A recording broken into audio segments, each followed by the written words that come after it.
Hi friends, welcome to my channel. నిన్నే ఇష్టపడ్డాను part 7. రచన సునీతా శేఖర్ గారు. కిరణ్ సంగీత చేతిలో ఫోన్ చూసి, దీనికోసం వచ్చాను. వన్ కైండ్ ఇన్ఫర్మేషన్ ఏంటంటే, ఇది మా ఇల్లు, నువ్వు ఉన్నది నా గదిలో.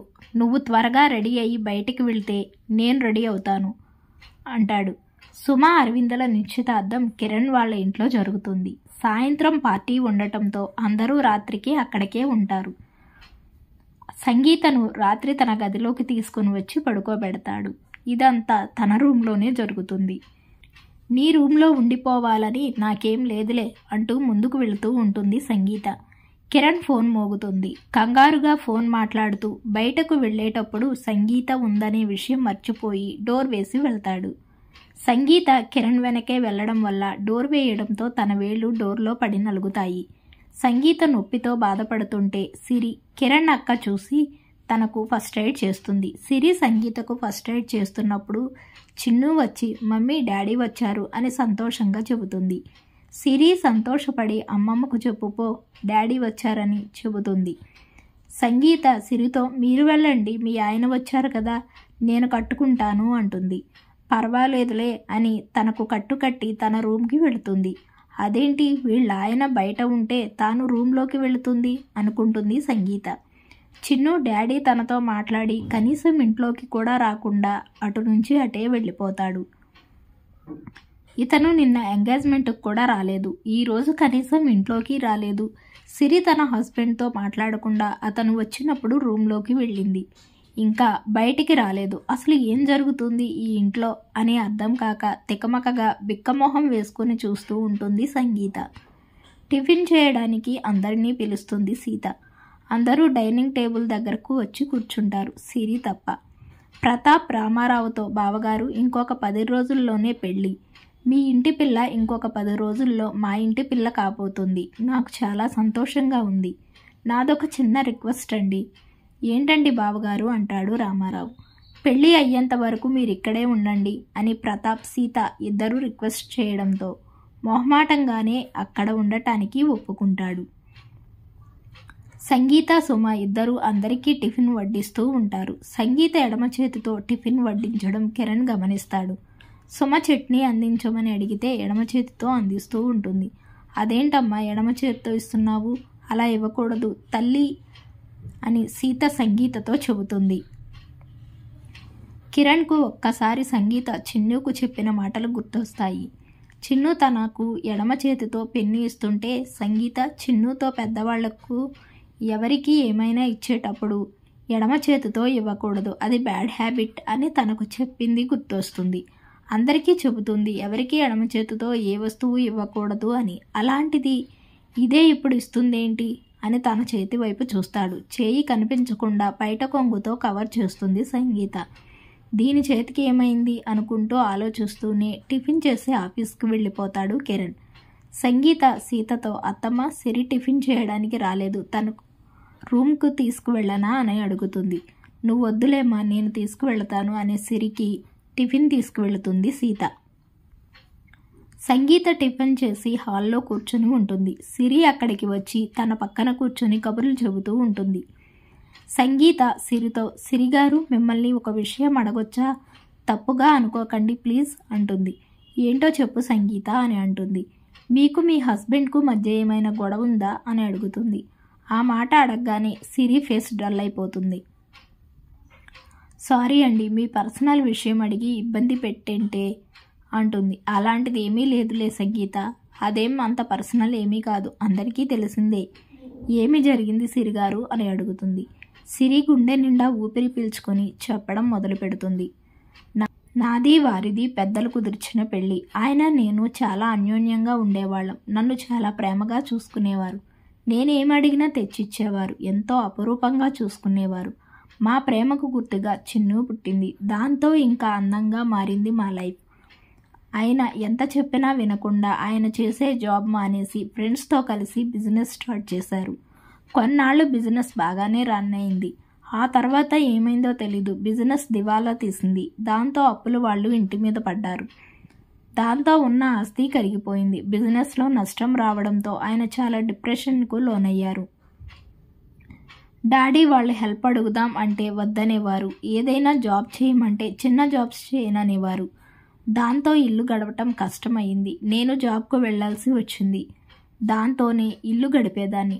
ఆయన జాబ్ చేయకపోయినా ఏ రోజు ఏమనలేదు. కానీ ఆయన ప్రవర్తనలో చాలా మార్పు వచ్చింది. ప్రతిదానికి అరిచేసేవారు.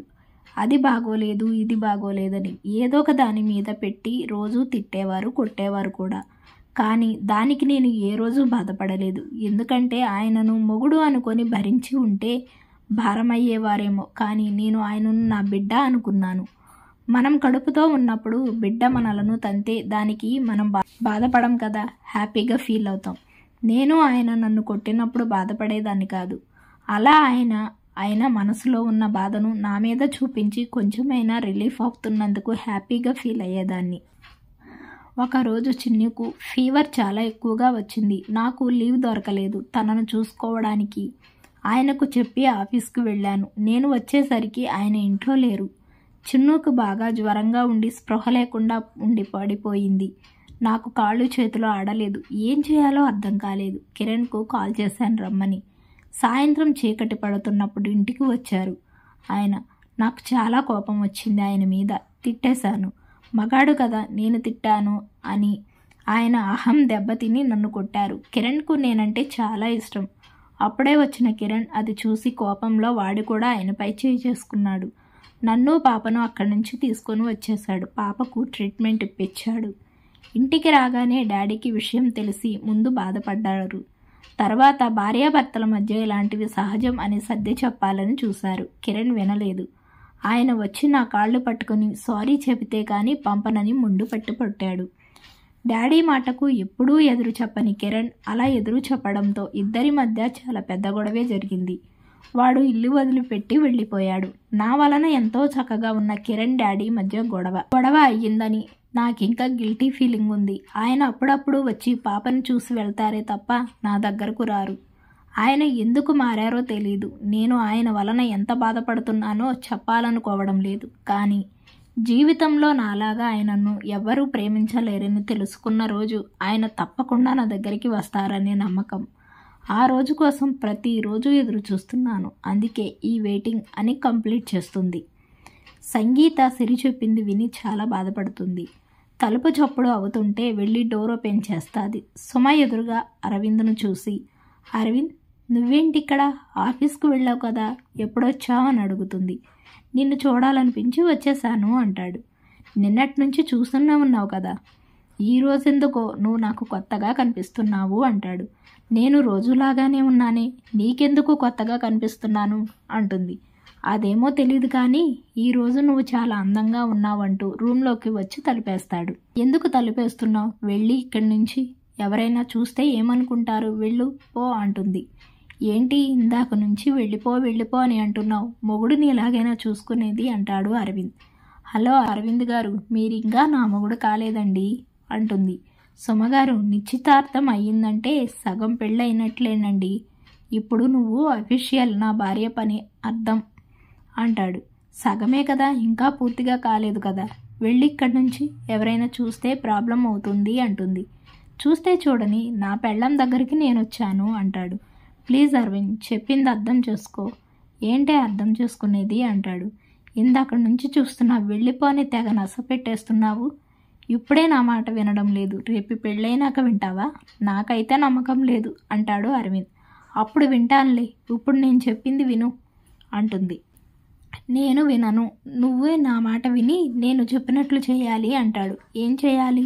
సేవ చేయాలి అంటాడు. వాట్ అంటుంది. నువ్వు విన్నది కరెక్టే. నువ్వు ఇప్పుడు నాకు సేవ చేసి మెప్పిస్తేనే నేను ఇక్కడి నుంచి వెళ్తాను, లేకపోతే లేదు అంటాడు. అరవింద్, నువ్వు చాలా ఎక్కువ చేస్తున్నావు అంటుంది. పెళ్ళాంని అడిగి ఇలాంటివి చేయించుకోవడం భర్తగా అది నా హక్కు. నువ్వు నోరు మూసుకొని కాళ్ళు నొక్కు అని అంటాడు. బెడ్ మీద వెళ్ళి కూర్చుంటాడు. సుమ కాళ్ళు నొక్కుతూ మధ్యలో అరవింద్ అరికాళ్లలో చెక్కిలి గింతలు పెడుతుంది. ఏం చేస్తున్నావు అంటాడు. నేనేం చేశానండి, కాళ్ళు పడుతున్నాను అని అమాయకంగా చెబుతుంది. అరవింద్ బెడ్ పైన తలవాల్చి కళ్ళు మూసుకోగానే మళ్ళీ అలాగే అరికాళ్లలో చెక్కిలి గింతలు పెడుతుంది. అరవింద్ సడన్గా సుమను తన మీదకి లాక్కుంటాడు. ఇద్దరూ ఒకరినొకరు చూసుకుంటూ ఉంటారు. ఒకరి ఊపిరి ఒకరికి ఇంకొకరి వెచ్చగా తగులుతుంది. అరవింద్ సుమ ముంగురులు సరిచేస్తూ తనకు దగ్గరగా జరుగుతాడు. సుమ అరవింద్ను నెట్టేసి దూరంగా జరుగుతుంది. అరవింద్ సుమకు దగ్గరగా జరిగి తన కళ్ళల్లోకి చూస్తాడు. సుమ సిగ్గుపడుతూ తలదించుకుంటూ ఉంటుంది. అరవింద్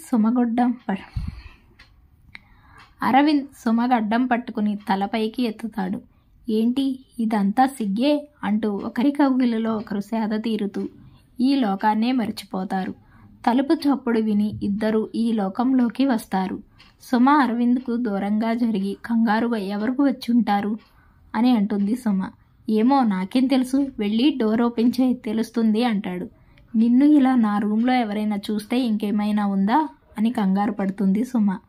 నీతో ఇలా ఎవరైనా చూస్తేనే కదా నీకు ప్రాబ్లం. నేను వెళ్ళి వాష్రూమ్లో ఉంటాను, ఎవరో చూసి త్వరగా పంపించేసే అని అరవింద్ వాష్రూమ్లోకి వెళతాడు. అరవింద్ వెళ్ళగానే సుమ వెళ్ళి డోర్ తీస్తుంది. ఇక తర్వాత ఏం జరుగుతుంది అనేది నెక్స్ట్ ఎపిసోడ్లో చూద్దాం.